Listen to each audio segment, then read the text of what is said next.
Environmental and ice control systems have been developed to allow pilots to comfortably fly at relatively high altitudes and in a variety of weather conditions. Ventilation, air conditioning, and heating systems compensate for hot and cold temperatures, while oxygen and pressurization systems overcome our physiological limitations. In addition, to take advantage of the increased aircraft capabilities, ice control systems were developed to allow pilots to fly into known icing conditions. The following discussion covers some common environmental and ice control systems. But before you use any of the systems in your aircraft, you should consult your pilot's operating handbook. Let's begin with air conditioning systems. The most common type of air conditioner found on general aviation aircraft is a vapor cycle system. These systems are very similar in operation to the systems found in an automobile or refrigerator. To activate the system, controls are provided in the cockpit. Normally, these controls include an on-off switch, a thermostat control, and a fan control. When the system is turned on, a pump compresses Freon vapor and sends it to a condenser, which is exposed to the free airstream. Here, the Freon cools and turns into a liquid. Then the Freon goes to a receiver dryer, which acts as a reservoir to ensure there is enough coolant available to meet system demand. In the receiver dryer, the Freon goes through a filter dryer. The filter removes contaminants, while the dryer contains a material that attracts and removes moisture, which could freeze in the refrigeration system and plug the line. The Freon then goes to an expansion valve where the pressure is reduced. This further cools the liquid. From there, the Freon goes to the evaporator, or heat exchanger. Here, the liquid Freon changes to a vapor. Cabin air is then passed through the evaporator.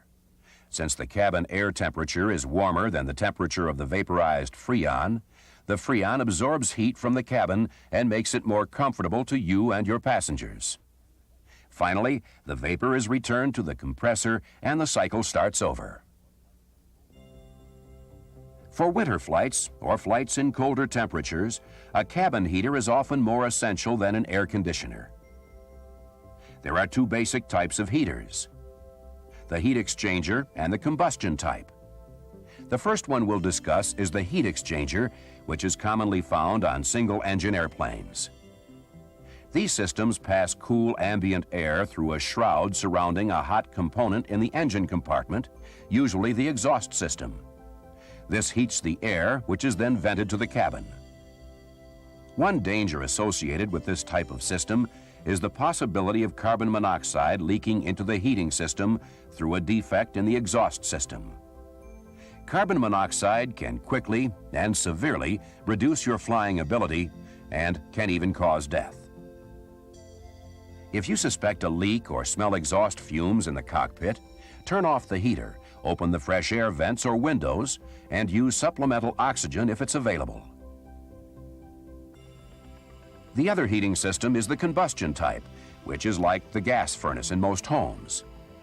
This type of heater is commonly found on multi-engine airplanes because the location of the engines make heat exchangers inefficient and impractical. This system uses a blower to force hot air from the combustion heater to the cabin. Although combustion heaters operate independent of the engines, they rely on the same fuel supply. Therefore, you should plan on increased fuel burn and decreased range when using this type of heater. If the heater overheats, an overtemp switch shuts the heater off to prevent a possible fire. In most aircraft, this overtemp switch cannot be reset from the cabin. Therefore, you'll have to continue the flight without heat, or land and reset the system. However, before flying again, make sure you've determined and corrected the malfunction. Another environmental control system commonly found on high-performance aircraft is an oxygen system. Federal aviation regulations require the use of supplemental oxygen above certain altitudes in order to compensate for the body's inability to get enough oxygen through normal respiration. There are three types of oxygen systems: continuous flow, diluter demand, and pressure demand. The first one we'll look at is the continuous flow system. This system is commonly found on general aviation aircraft and can be portable or permanently installed. Whether permanent or portable, the continuous flow system has four basic components: a high-pressure supply cylinder, a pressure regulator, a distribution system, and a continuous flow mask assembly. The oxygen supply is stored in one or more high-pressure cylinders. These cylinders must comply with strict quality standards and labeling practices. These labels identify the cylinder as containing aviators breathing oxygen, the date of the last hydrostatic test, and the highest pressure the tank can be charged to. Normally, this is 1,800 pounds. A gauge displays the pressure in the cylinder, while the on-off valve is used to start oxygen flow. On portable units, the gauge and valve are on the tank, while permanent installations often have these controls in the cabin. A pressure regulator reduces cylinder pressure to a usable level. This regulator may be manually operated or automatic. A manual regulator works the same as a water faucet. Opening the valve increases flow. The disadvantage of a manual regulator is that you must readjust it as you're changing altitude. With an automatic regulator, all you have to do is activate the system with the on-off valve. The system then compares the atmospheric pressure and cylinder pressure and adjusts the flow accordingly. In aircraft with permanent installations, oxygen outlets are located in various places throughout the cabin. Each outlet has a spring-loaded check valve to prevent oxygen leaks and allow oxygen to flow only when a mask is plugged into the outlet. The mask assembly for a continuous flow system consists of the plug-in connector with the flow restrictor, a supply hose with a flow indicator, a rebreather bag, and the mask itself. The plug-in connector has different size openings depending upon who will be using the mask. A larger opening connector is used by pilots and crew since they require more oxygen than the passengers. These connectors are usually color-coded with the passenger's supply hose marked with a gold or orange band. The pilot supply hose is marked in red. The flow indicator shows that oxygen is flowing to the mask. This device is simply a spring-loaded check valve. When the oxygen is flowing, the pressure overcomes the spring and deflects the colored valve toward the mask. The rebreather bag helps conserve the oxygen supply by mixing the oxygen with outside air. Oxygen flows continuously into the bag, causing it to expand. As you inhale, the bag collapses and outside air is drawn in through small holes in the mask. The bag is partially refilled by unused air exhaled by the user and partially by oxygen from the storage cylinder. Unused air is forced out the holes in the mask. As altitude increases, the greater flow of oxygen causes the bag and mask to be pressurized more. This results in less outside air entering the mask.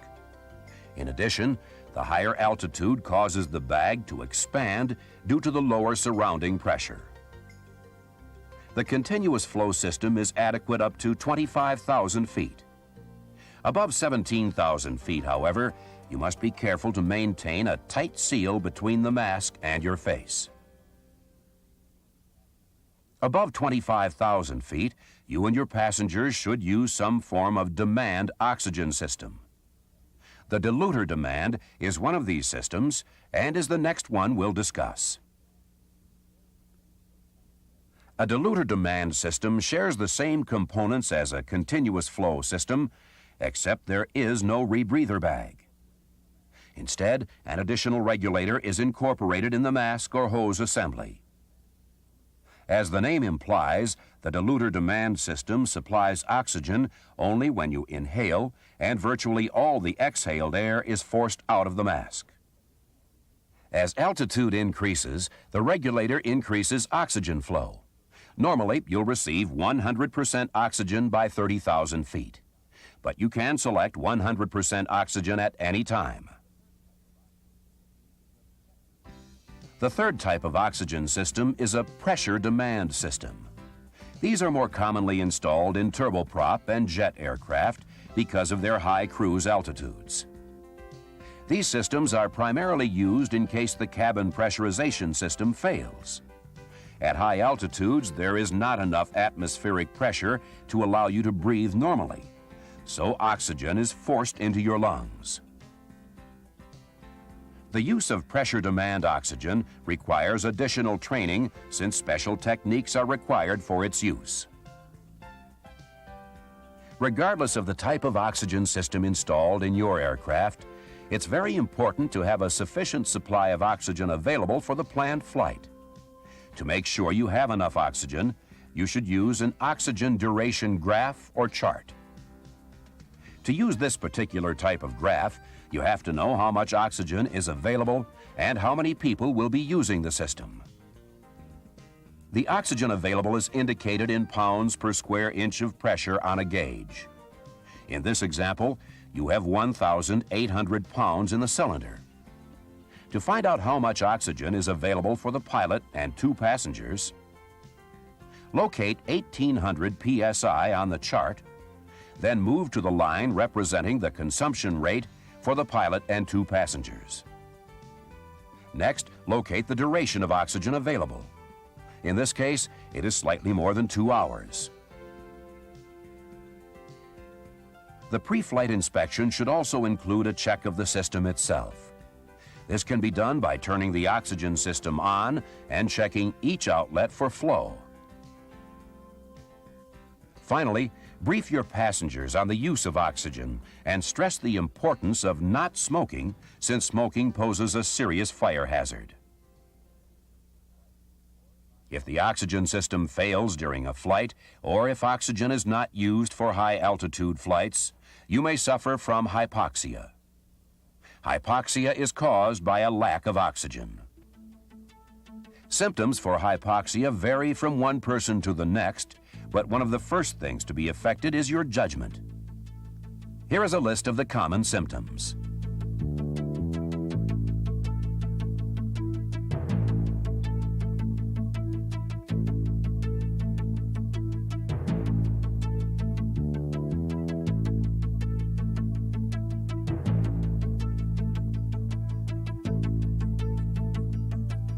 Since hypoxia impairs judgment and may not be easily recognized, it is very important to take corrective action before hypoxia develops. The FAA recommends that oxygen be used above 10,000 feet during the day and as low as 5,000 feet at night. A condition with similar symptoms to hypoxia, but from an entirely different cause, is hyperventilation. Hyperventilation is a deficiency of carbon dioxide, which causes a chemical imbalance in the bloodstream. Hyperventilation results from deep, rapid breathing, which is normally an involuntary reaction to stress, tension, anxiety, or fear. Since the symptoms of hyperventilation are similar to hypoxia, it is often best to treat the victim for both. With hypoxia, 3 or 4 deep breaths of pure oxygen should relieve the symptoms. If this doesn't work, have the individual breathe into a sac and make a deliberate effort to relax and slow the breathing rate. Talking aloud may also help. Since oxygen use may make some passengers nervous, pressurized airplanes are often more desirable. Other advantages include freedom to move around the cabin and talk more easily, as well as an increased comfort level because of small changes in atmospheric pressure. An aircraft pressurization system receives compressed air from a turbocharger or the compressor section of a turbojet engine. The advantage of obtaining air from these sources is the fact that the compressor system is already there. The disadvantage is that this air is very hot. Therefore, the compressed air is passed through a heat exchanger to cool it down. Since the cabin must contain the compressed air, it is designed and built at the factory to maintain a predetermined pressure differential based on performance goals.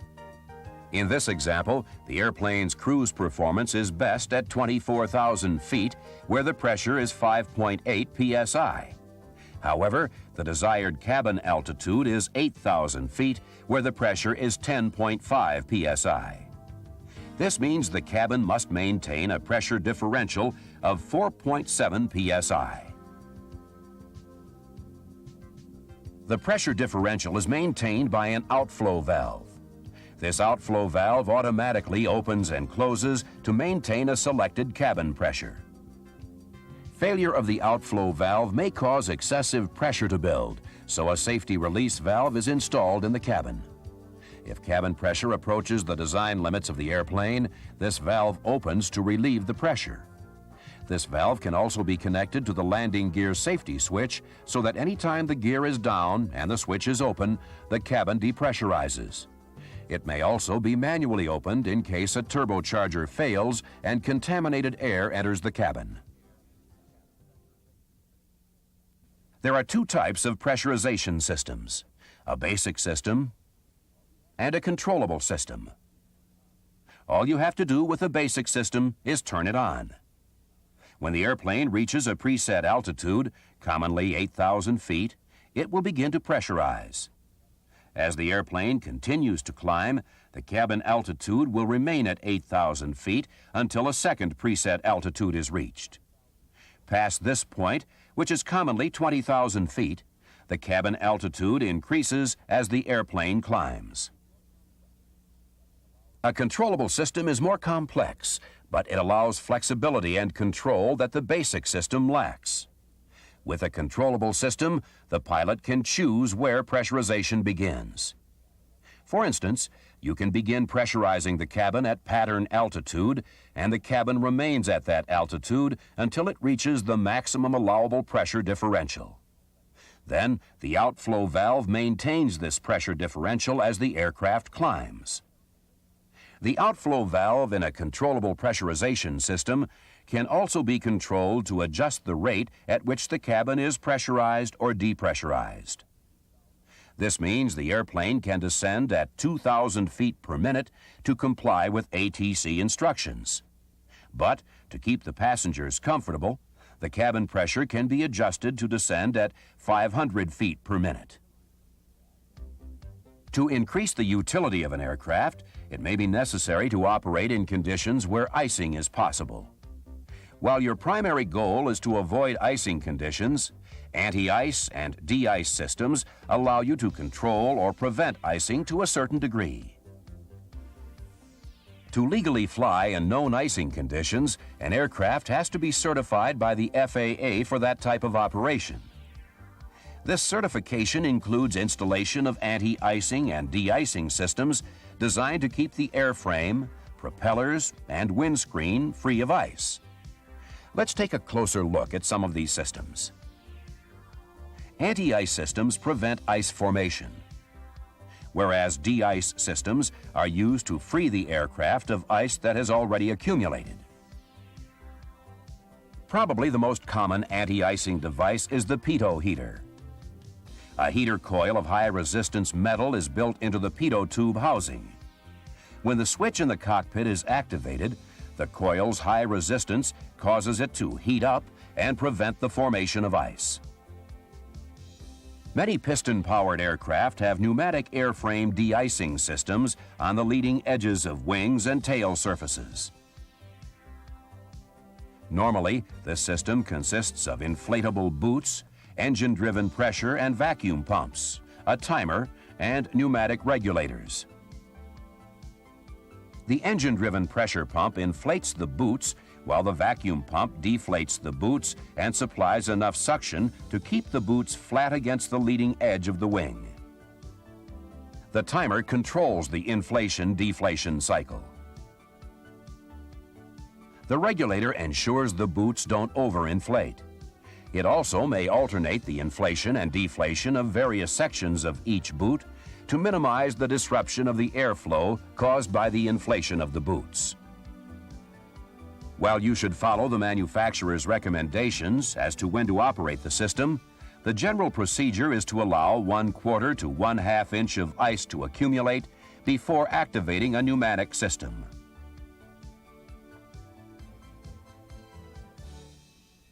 If the ice is too thin to break away cleanly, it may refreeze, leaving a space between the ice and the wing. Further attempts to de-ice the wing may be ineffective because the boots inflate within the cavity and don't break the ice. The second type of airframe ice control is the anti-icing system found on turboprop and jet aircraft. This system uses heated engine air routed to the leading edges of the airfoils to keep them above freezing. Heat is also used to control ice on propellers and windscreens, but heated engine air is impractical, so electrical energy is used instead. Oil and wear-resistant pads embedded with electrical heating elements are bonded to propellers. Electricity is supplied to these pads through wire brushes in the propeller hub. Since centrifugal force is sufficient to throw ice off the outboard section of the propeller, the pads usually heat only the inboard section. Some propellers are protected against the formation of ice by coating the blade surface with alcohol, usually isopropyl alcohol. With this system, alcohol is sent to a slinger ring. Injector tubes on each blade pick up the alcohol from the slinger ring and direct it to the propeller blade. Windshields may be protected with alcohol, but normally they are electrically heated. Tiny electric heating elements are laid in the windscreen or windshield panel to heat it up and melt any ice. Before flight, anti-icing chemicals may be applied to the airframe, propellers, and windshield to lessen the chance of ice adhering to these parts. Used together with anti-icing and de-icing systems, these chemicals can be very effective. Of course, flight in icing conditions may be hazardous regardless of how your aircraft is equipped. Before you enter areas of known icing, you should be sure that all of your systems are operating correctly and that you're familiar with the specific equipment installed on your aircraft.